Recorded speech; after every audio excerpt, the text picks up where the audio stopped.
Hello from Portland, Oregon. I just got home from an emergency town hall/community meeting that included my Congresswoman Maxine Dexter and our city council president, Elena Perlgini. And I want to tell you how it went. Now, I took over 5 pages of notes. I'm going to try and condense it down and take less than 10 minutes here to touch on the most important parts of that meeting. So obviously, Portland, Oregon is a city under threat. There's no city in the United States that is not under threat from the Trump regime. But right now in particular, he's targeting my home city and Chicago, Illinois. So we had this emergency meeting. It was hosted at a church in Northeast Portland. There were about 500 residents in attendance, and there were apparently thousands on the live stream. And I believe Congresswoman Dexter is going to have a video copy of that meeting available if you want to go watch the whole thing. Maxine Dexter started us off by saying we are facing an authoritarian president who is making us more fearful and less safe. Today's meeting was in response to Trump escalating with Portland specifically and wanting to send troops here. The courts have now told him multiple times no. In rejecting Trump's multiple illegal attempts to send the National Guard here, Judge Immergut said, "We are a nation ruled by constitutional law, not martial law." Congresswoman Dexter said, "We will not be intimidated nor submissive to an authoritarian takeover. We must be steadfast in our peaceful resistance. It is patriotic and it is critical that we maintain peace and solidarity because that is the only way that we win in an environment of violence and extremism." We heard both the Congresswoman and the City Council President repeating the same message we have heard from other electeds here in Oregon. Portland is our home. This is not a military zone. This is where our kids go to school. This is where our values are. This is where we live. Right? Like our mayor said last week, Portland is an American city, not a military target. Now, I'm going to editorialize a little bit as I go along. This was the most forceful I have heard Maxine Dexter be, and I really appreciated that she was very clear in her language this evening, thoughtful, but also she was not minimizing the concern nor the need for us all to take action. She said the actions of the regime are unjust and dangerous, and we must stay focused on our city and our people. We are resilient, and we do not have to be resilient alone. That this is a national conversation, and we stand in solidarity with other Portlanders, with Oregonians, but also with other cities around the nation. Right? I added in my notes, we are all Americans. As Heather Cox Richardson said the other week, this really is the American people versus Donald Trump.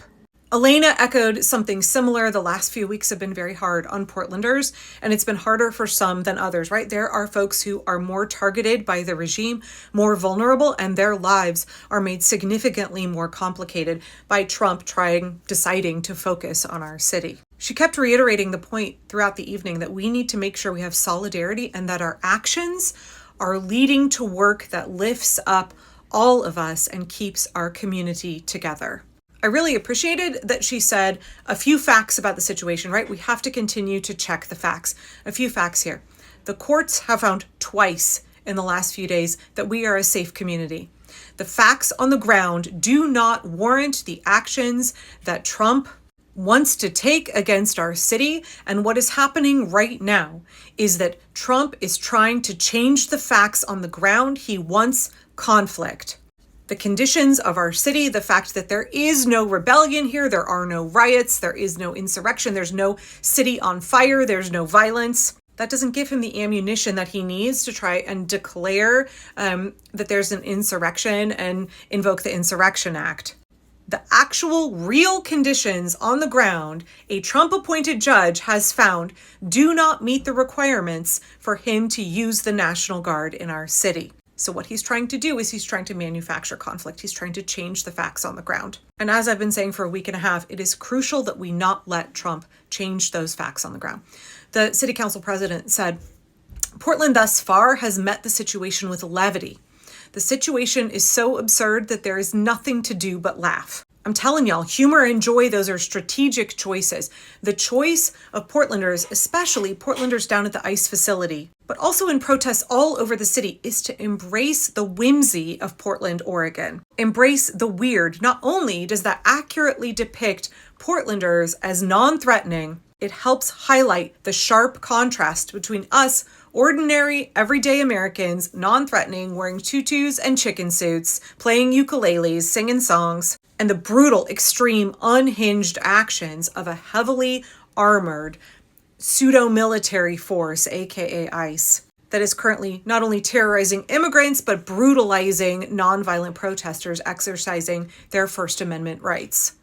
Right, City Council President, absolutely correct. We need to respond with levity. If we can have whimsy, levity, humor, in the face of their extremity and their brutality, if we can laugh at the fact that this is absolutely an absurd situation, we deprive Donald Trump of a win on the ground. We don't give him the ammunition that he is so desperately longing for. Okay, I'm realizing this may end up being a two-part video, even though I'm trying to be brief, y'all. So the rest of the meeting was a question and answer. We have a real proud, long history in Oregon of doing our town halls as a Q&A. So they pulled tickets and then people got to ask their questions. I had a ticket and I was like, I don't really have any questions. So I handed mine to the woman behind me and then my number got called, so she got to ask her question. The first question was about troops coming in. Is that more of a distraction from the real harm that ICE is doing through their raids to terrorize our immigrant neighbors all around Oregon? The questioner asked for assurance from the Congresswoman that they are doing something in the background to help advocate for our immigrants. So Maxine said, yes, the troop thing is a distraction, but it's also part of his plan of fear and intimidation. It can be hard to tell what our elected officials are focusing on, but understand that they are juggling many issues at once. So while they're focusing on the troops issue, they have not forgotten what ICE is doing to our immigrants. I really appreciated this one particular thing that she said. She said, it's my obligation as someone with the power of 780,000 constituents behind me to focus on compassion and courage as we stand up for everyone's ability to have a safe and protected life here in Oregon. Elena stood up and said, at the city level, they're doing everything that they can to make sure all Portlanders are safe. Standing alongside and listening to the needs of our immigrant neighbors is crucial right now so that we can make sure that we are showing up with work that actually supports immigrant needs. Right? Remember how I always say that one of the key components in resisting an authoritarian takeover successfully is that you do not abandon those that are targeted by the regime. You do not abandon the most vulnerable. That means that we've got to actually listen to our immigrant neighbors who are being targeted and ask them, what can we do to show up for you? What would be the best kind of support that we can offer? We should not be presuming, we should be asking. The council president also said that we should expect some news from city council in the next few days about how they are going to stand up for our immigrant neighbors and what the next steps are that city council wants to undertake. Question number 2, and I think this is really important because I've gotten a lot of messages about people who are concerned about this very thing. Most of us are in agreement about peaceful or nonviolent protest. Do the offices have direct channels with those people? Are they in communication with those people who might want to fight back or brawl or have different tactics, right? We've been hearing this messaging from our electeds, don't take the bait, which I've been echoing. The Trump regime would love, they're desperate, y'all. They're desperate for us to start rioting. They are desperate for any ammunition they can use to falsely claim that Portland is a war zone, and we've got to deprive them of that. We cannot let our actions benefit the regime. Elena gave, I think, such an excellent answer. She said, everyone will choose how they show up in this moment, and there are many different ways to stand up for our rights. It's not just protesting, right? It's not just marching. She said it's important to respect the full range of ways that people need to express themselves. We all have different types of work we can and should be engaged in right now. One of the benefits of our new city council is that we now have 12 members of city council. I cannot tell y'all how grateful I am that we as Portlanders voted for these big reforms and restructuring our city council. I think that's going to make a significant difference in how we come out of this. So we now have 12 people who are focused and connected with different corners of the city. We now have representation for everybody in the city. And that means that those different voices with different tactics and different desires and different needs right now have somebody that they can reach out to and that is trying to reach out to them. She said she expects Portlanders will show up night after night at the ICE facility. I agree. She said other people will choose things like No King's Day on October 18th, but that as long as most of us show up to events around the city with the intention and the choice to protest peacefully and to stand in solidarity with each other, we will be okay. We don't need to turn on each other right now. We have to understand that if most of us are choosing to show up together peacefully and are encouraging each other to do the same thing, that the city will be okay. And with that, please come back for part 2 because I'd like to discuss Maxine's answer and then the rest of the questions at the event. Okay, part two from the urgent town hall that we just had in Portland, Oregon with my Congresswoman Maxine Dexter and our city council president, Elena Pertle-Guiney, who has a long history as a labor organizer before she became a member of city council. So please go back and watch part one. This was a meeting that was called on very short notice. There were about 500 Portlanders in attendance and then thousands, I believe, on the live stream listening in. The topic of the evening obviously was, what are we going to do to stand up and take care of our own here, as Donald Trump is clearly targeting us, clearly painting a false narrative about what's happening in our city, trying to escalate the situation and send in the military. I got through the council president's answer to the last question, but not Congresswoman Dexter's. So the question was, most of us are in agreement about peaceful protest. Do the offices have direct channels with folks who are in the area who might have other ideas about how they resist fascism that aren't necessarily peaceful or nonviolent? Right? There's a whole lot of concern right now that like Portland is a tinderbox, and one protester who shoves an ICE agent or spits in their face or like throws something is basically going to be the catalyst for a civil war in the United States, right? People are really, really amped up. And I appreciated so much that Elena said that it's really important that we don't turn on each other right now. And that as long as the majority of us show up in peaceful or nonviolent resistance, I know those two things are not synonymous, that we can control the narrative, right? We can't control every person. Everybody shows up to resist fascism in a way that feels authentic to them. So the Congresswoman answered this question a little bit differently. She said that her office intentionally engages as much as possible with people who think differently from her.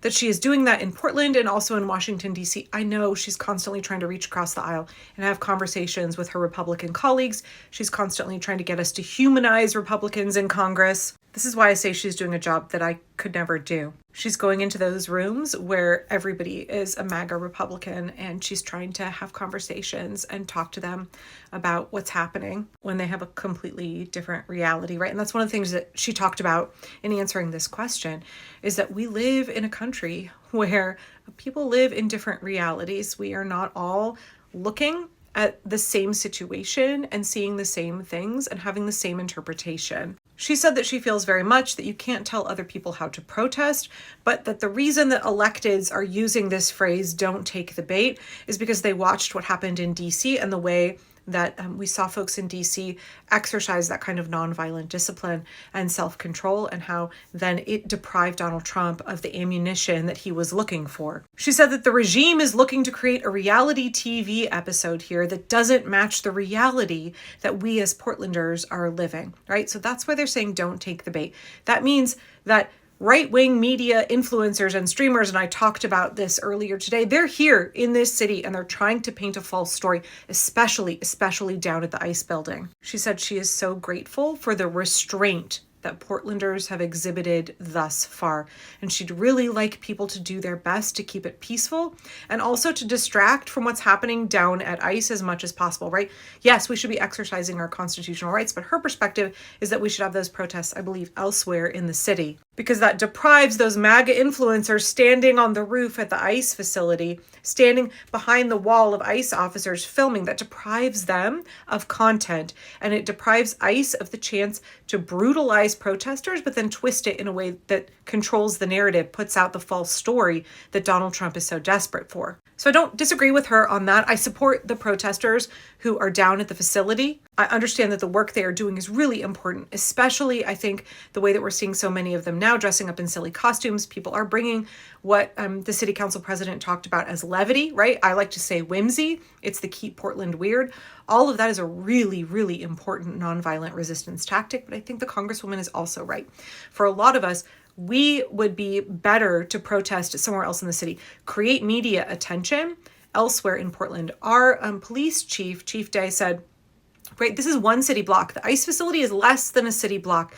And there's, 145 square miles to Portland, Oregon. We shouldn't let the regime control the narrative and make it sound like what's happening at ICE is happening all over the city. And by the way, what's happening at ICE is that people are exercising their constitutional rights. And the American Gestapo is brutalizing protesters. There's no fires, there's no insurrection, there's no riot. That's not what's happening. And as long as we're talking about the whimsy of protesters, the way that we're using peaceful or nonviolent techniques, and how that's getting the regime like all spun up because we're not giving them the footage that they want, we are denying them a victory here. One of the questions was about what happens if troops do get deployed. Now, on Thursday, the TROs that have been put in place, that's going before an appeals court. So we'll see what happens. Thursday is a really big day here in Portland. We've got to keep it chill, y'all, right? We got to be calm. So let's look at kind of a worser case scenario. What if troops do end up getting positioned around Portland? One of the residents said, if the troops do get put around our city, we should treat them with respect and show them that we are on their side and they should be on ours. And I think it's important to remember, the National Guard is not the same thing as ICE, right? Different training, different motivations. And the city council president, Elena, had a really good point. National Guard members, they signed up to serve. They signed up to serve, to do things like relief after natural disasters, to help. They are servants in the community. They don't want to be put here to control and police Portlanders. They have left their families and their jobs. And if they get stationed around our city, they're doing work that they know is deeply unpopular, that they know, I'm sure they're very conflicted about it. We heard in California how low the morale was for Guard troops that were positioned there and how few of them wanted to re-up when their current term of service is over. Our National Guard troops do not want to be used in this way as political pawns. And I think we have to consider different tactics, a different mindset when we're engaging with the National Guard versus ICE. And speaking of ICE really quickly, part of what kicked this off is that our city cited the ICE building for numerous violations of their permit. That really burned Donald Trump's britches, right? So someone asked, like, what's going to happen? And please understand that that's a long process. It has to go through LUBA, that's the Land Use Board of Appeals. That process is very slow. And ultimately, if they're found to be in violation, they don't get kicked out. They get a chance to fix it. And then the city auditor actually can get involved in the process. It can take a long time, and it doesn't mean that ICE is going to lose that building. So I think we all need a little radical acceptance about that. Okay, I think I'm going to skip over question 5 and come back to it. I think it deserves its own separate video. So it was asked by an attorney, and it was quite a long answer, and I will get back to that. I'm not missing it. I just think it needs some particular attention in a separate video. So skipping ahead to question 6. There's confusion about why the judicial system can't stop anything, right? Why is it that SCOTUS is not upholding the rule of law? I mean, we could talk about how the 6 on the Supreme Court that are the uber conservative majority are ideologues. They're really invested in what, y'all, just a year, 18 months ago was considered a fringe radical theory, this unitary executive theory. It was considered outrageous, absolutely extremely fringe. And now we are seeing the Roberts Court normalize it. They are handing over tremendous amounts of power to the executive. They are trying to make Donald Trump functionally a king. So Maxine said, is the question, why is the court complicit? She said, we have seen courageous decisions repeatedly made, right? Like Judge Immergut around the 2 TROs here in Portland. Again, the judge said we are a country ruled by constitutional law, not martial law. And the Congresswoman went on to say that she really believes courage is contagious. When you see judges standing up for the rule of law, that takes courage right now.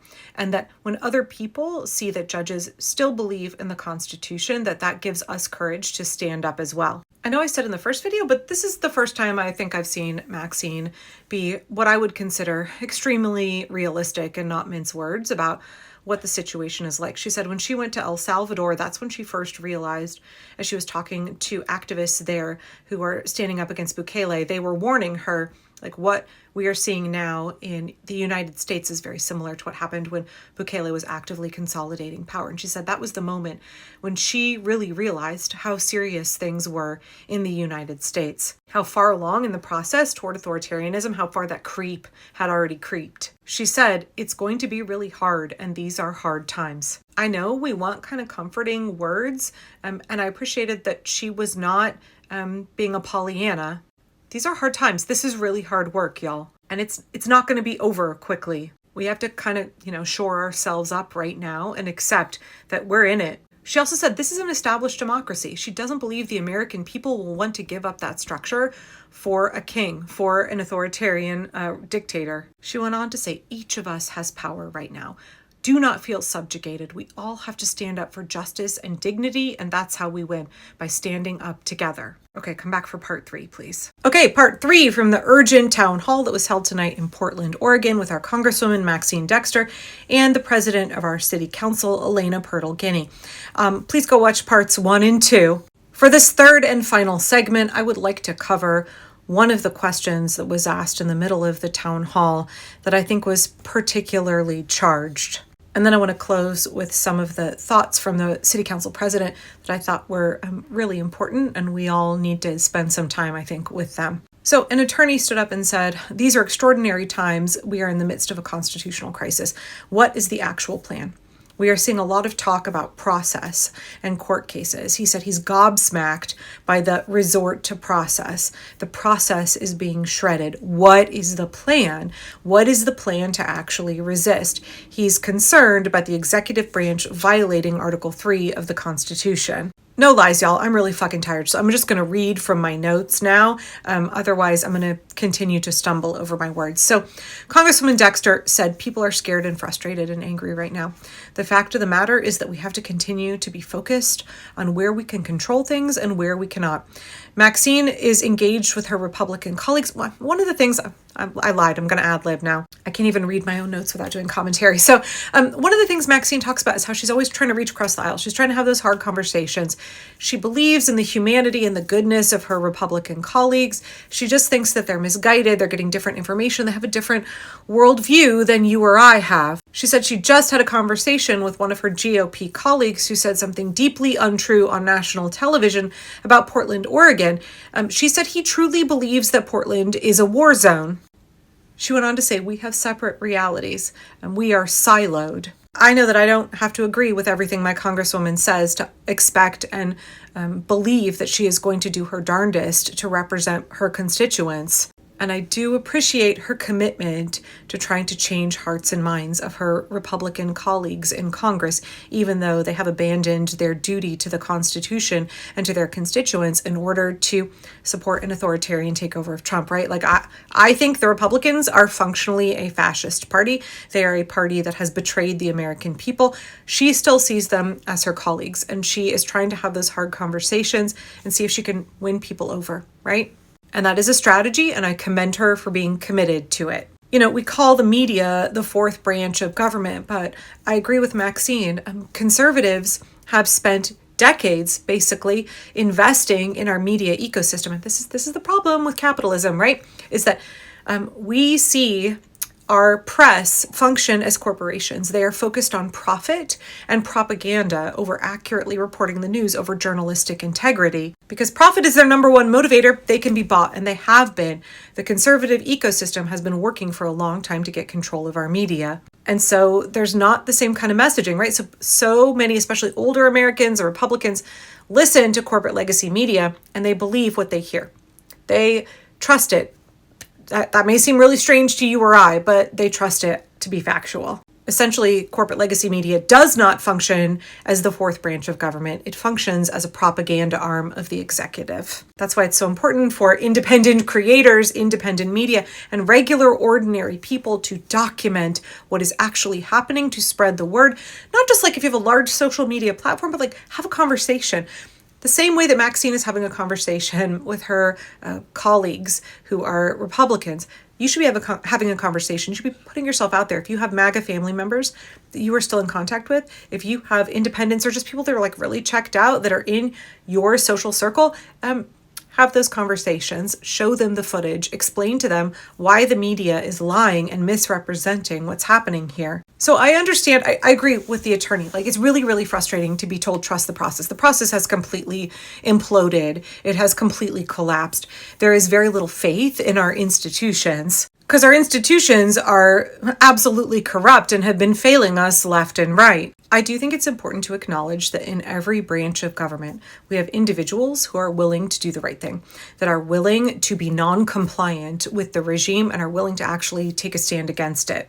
right? We just saw a Department of Justice prosecutor refuse to indict Letitia James, saying that, right, this is absolutely, what's the word I'm looking for? Selective prosecution, that this is about Donald Trump getting revenge on his political enemies. And she said, I'm not going to indict because there's no evidence, right? She risks being fired. We have seen a number of people who've been forced out have been fired for standing up and refusing to go along with what the regime is doing. Those acts, those sacrifices, they cannot be in vain. It's really important that we understand that people are resisting all over the place and corporate legacy media just doesn't want to cover it, right? Maxine said it's public pressure that will change minds and will stop all of this. And that process of building public pressure would be much easier if the media was functioning with journalistic integrity, if they were functioning as the fourth branch of government rather than the propaganda arm of the regime. So our job is a little bit harder now. That's the reality of the situation. So it's up to us, right? Whether it be through social media or having real conversations, it's up to us to change public opinion. It's up to us to change people's minds. She said she believes that her Republican elected officials will change their minds when their constituents do.